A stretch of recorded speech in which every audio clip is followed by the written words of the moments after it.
जिसमें उन्होंने ये कहा है कि फौज हमारी है और फौज मुल्क कौम के लिए कुर्बानियां दे रही है और दहशतगर्दी के खिलाफ जंग जो है वो तब कामयाबी से लड़ी जा सकती है जब अवाम फौज के पीछे खड़ी। लाइव नजर आ रहे सामने ना, लेकिन अनफॉर्चुनेटली एक खलीज अवाम और फौज के दरमियान पैदा कर दी गई है, जिसकी वजह से एक दूरी का तासुर आता है। इमरान खान साहब ने उसमें 6 नुकात बयान किए हैं जो उनकी नज़र में वो वजूहात हैं जिनकी वजह से ये खलीज पैदा हुई है और ये खलीज बढ़ रही है। और इमरान खान साहब ने इस लेटर के थ्रू हमारे मुल्क के सबसे जो मजबूत दफातर हैं उनकी तवज्जो मबजूल कराई है कि पॉलिसीज जो इस वक्त तक इस मुल्क में रवा रखी गई हैं उनमें तब्दीली जो है वो वक्त की अहम जरूरत है। सबसे पहली वजह इमरान खान साहब के नजदीक 8 फरवरी की इलेक्शन में जो रिगिंग है वो है, जिसके तहत मनी लॉन्ड्रिंग करने वाले लोगों के साथ मिलके इलेक्शन को रिग किया गया और एक मिनॉरिटी हुकूमत को मेजॉरिटी अवाम की ख्वाहिशात के बरअक्स इस मुल्क पे मुसल्लत किया गया। ये पहला वो नुक्ता है जिससे अवाम में एक तो दूरी पैदा हुई इदारों में और अवाम के दरमियान। दूसरा, 26वीं आईनी तरमीम के तहत पाकिस्तान में अदलिया को नगीं कर लिया गया है, कंट्रोल किया गया है और 26वीं आईनी तरमीम मुल्क में निज़ाम अदल को तहस नहस करने के लिए लाई गई और उसका मद्देनजर इमरान खान साहब के मुकदमात और इलेक्शन फ्रॉड को कवर फराहम करना है। ये जो नैब कोर्ट के नासिर जावेद राना साहब की तरफ से डिले आया, इसका वाहिद मकसद कोर्ट पैकिंग के बाद इमरान खान साहब की जो अपीलें हैं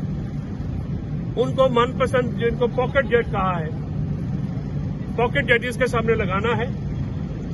और ताकि इमरान खान साहब को जो एक खिलाफे कानून, खिलाफे आइन सजा हुई है उसके ऊपर जो है मर्जी का फैसला लिया जा सके। अवाम अदालत की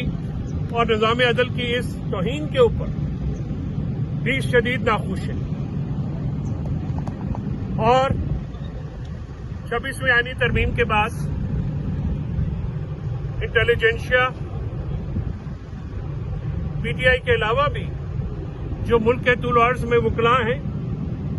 ये इंटेलिजेंशिया है, वो भी इसके खिलाफ बरसरे पैकार रही। पीका का काला लॉ, जिसके तहत मेन स्ट्रीम मीडिया को तो ऑलरेडी पाबंदियों का सामना है, कटघरे लगाई गई हैं। आप इंटरनेट के ऊपर और इख्तिलाफ राय के इजहार के ऊपर सोशल मीडिया पे पाबंदी लगाने के लिए और अपनी मनपसंद की आवाजें जो है सिर्फ उनको आगे लाने के लिए और मुखालफाना जो राय रखने वाली आवाजें हैं उनको दबाना, उसका एक मकसद है। और पीका लॉ के तहत हमारा आईटी इंडस्ट्री, जो कि पहले ही बहुत ही जगरगू हालात में है, तकरीबन $2 अरब के करीब नुकसान हो चुका है। ह्यूमन राइट वायलेशंस आपके सामने हैं, जिससे हमारा GSP प्लस स्टेटस भी खतरे में है। और इमरान खान साहब का ये कहना है कि अगर हम बैनुल-अक़वामी और मुल्की कवानीन के मुताबिक अपने शहरियों को ट्रीट नहीं करेंगे تو پھر اس مشکلات میں اضافہ ہو۔ چوتھی وجہ یہ ہے کہ ملک میں تمام اداروں کو پی ٹی آئی کو کرش کرنے کے لیے لگایا گیا ہے۔ دہشت گردی بڑھتی جا رہی ہے کیونکہ جو دہشت گردی کو روکنے والے عناصر ہیں، ادارے ہیں، ان کو پی ٹی آئی کو کرش کرنے کے لیے لگایا گیا ہے۔ تمام ادارے، چاہے وہ پولیس ہو، ایف آئی اے ہو، لا انفورسمنٹ ایجنسیز ہوں یا دوسری ایجنسیز ہوں، ان کا کام صرف پی ٹی آئی کو کرش کرنا رہ گیا ہے، جس کی وجہ سے جو ان کا اصل کام ہے اس سے توجہ ہٹ گئی ہے اور ملک میں دہشت گردی 2013 سے بھی زیادہ بڑھ گئی ہے۔ ہمارا ویسٹرن بارڈر ولنریبل ہے۔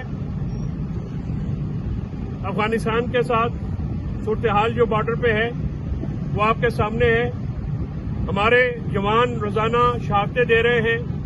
روزانہ قربانیاں دے رہے ہیں، اور فوج ہماری ہے اور یہ شہداء بھی ہمارے ہیں، یہ بچے بھی ہمارے ہیں۔ لگایا گیا ہے تمام ادارے، چاہے وہ پولیس ہو، ایف آئی اے ہو،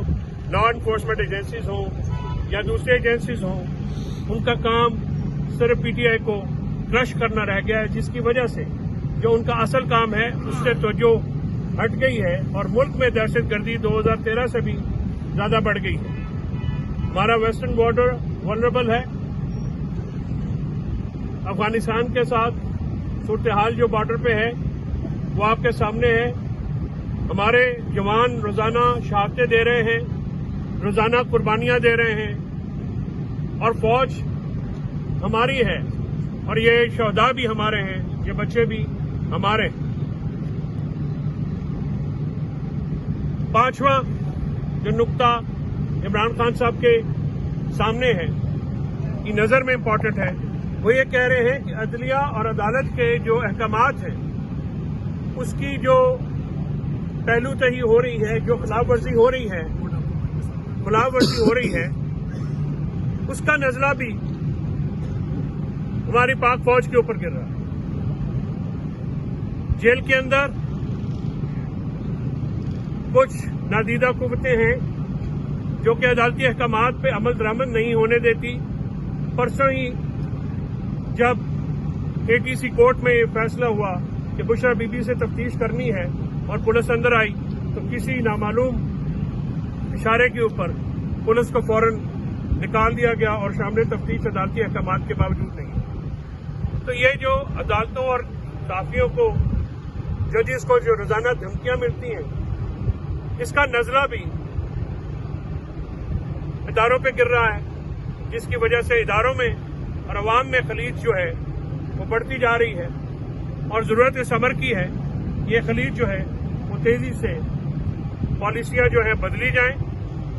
اور آئین اور قانون کے مطابق جو ہے اپنی پالیسیاں رکھی جائیں، تاکہ ملک میں ایک پولیٹیکل انسٹیبلٹی ہے وہ دور ہو اور ملک معاشی استحکام کی طرف جائے۔ جب تک ان پالیسیوں میں چینج نہیں آتا ہے تب تک یہ مشکل ہے کہ ملک جو ہے وہ کسی کنارے لگے گا۔ انہوں نے آج سوال پوچھتے ہوئے کہا ہے کہ ملک کو بچانے کا کوئی ایک حل پرپوز کیا جائے، کہ کیا وہ حل ہے کسی کے ذہن میں؟ صاف شفاف الیکشن اور آئین اور قانون پہ عمل درآمد کے بغیر، ہیومن رائٹس کی قدر کیے بغیر اور آزاد میڈیا، آزاد انٹرنیٹ کے بغیر وہ کون سے ایسے حل ہیں جس سے ملک جو ہے وہ بہتری کی طرف جائے گا؟ تو ملک کے مستقبل کے لیے اس جو 3 سال سے 2.5 سال سے پالیسیز روا رکھی گئی ہیں ان میں تبدیلی لانی چاہیے۔ ایک سوال کے جواب میں انہوں نے یہ کہا کہ کوئی بات کرے یا نہ کرے، بطور فارمر پرائم منسٹر یہ ان کا فرض ہے کہ وہ ملک کی کو جو تباہی یا ملک کو جو خطرات ہیں ان کی نشاندہی کریں، اور ان نشاندہی کو بطور فارمر پرائم منسٹر وہ اپنی رسپانسبلٹی سمجھتے ہیں کہ جو ملک کو چیلنجز ہیں، جو ان کے سامنے پرابلمز آ رہے ہیں، ان کو جو ہے وہ سامنے رکھیں۔ کے پی میں جنید اکبر خان صاحب کی صدارت کی تبدیلی پہ انہوں نے یہ کہا کہ علی امین سے کسی قسم کا کوئی بد اعتمادی نہیں ہے، उनकी अपनी ख्वाहिश के ऊपर ये तंजीमी तब्दीली की गई, क्योंकि अली अमीन उनके पास जब मुलाकात हुई तो उन्होंने ये कहा कि सीएम के पास एमपीएस, एमएनएस या गवर्नर्स के दूसरे जो इश्यूज होते हैं वही टाइम बहुत कम होता है, लिहाजा जो पार्टी है, पार्टी की जो तंजीमी अमूर है उसमें सीएम को वक्त नहीं मिल रहा था। हमारी पार्टी में कोई ग्रुपिंग नहीं है, क्योंकि पार्टी का वोट है और पार्टी का ही फेस है। तो अली अमीन साहब जो हैं वो हुकूमती जिम्मेदारियां अंजाम दे रहे हैं और जुनैद अकबर खान साहब के जिम्मे जो हैं वो तंजीमी जिम्मेदारियां लगाई गई। उन्होंने ये कहा कि इंसाफ जो है हमने मांगा जुडिशल कमीशन के जरिए, और जो भी शख्स बेईमानी नहीं करता उसको आजाद तहकीकात से कोई प्रॉब्लम नहीं है। चीटर जो हैं वो कभी न्यूट्रल एम्पायर्स के साथ नहीं खेलते। हमने जुडिशल कमीशन इसलिए मांगा कि आप तहकीकात करें कि किसका क्या कसूर है। 9 में 8 फरवरी को कौम रिजेक्ट कर चुकी और 26 नवंबर को हमने जो एहतजाज किया 26वीं आईनी तरमीम के खिलाफ, वो हमारा आईनी हक था और कोई ऐसी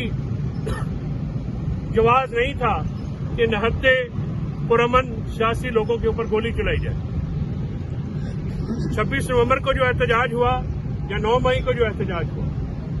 ये एहतजाज आइन और कानून के दायरे में थे। अगर किसी ने कोई बात गैर कानूनी की है तो जुडिशल कमीशन का मुतालबा इसलिए किया गया था ताकि दूध का दूध और पानी का पानी, किसी भी पाकिस्तानी शहरी को आइन के मुताबिक एहतजाज का भरपूर हक है और वो ये हक महफूज रखते हैं। उन्होंने ये कहा है कि इस वक्त मुल्क की सलामती को सामने रखते हुए ये जरूरी है कि पॉलिसीज में चेंज किया जाए। तो आज की यही ब्रीफिंग थी। आज का जो केस है वो उस पर 2 गवाह पर गिरा हुई है और मंडे को चला गया है और थर्सडे को और फ्राइडे को हमारा एटीसी करते हैं। तो सर ये बताइएगा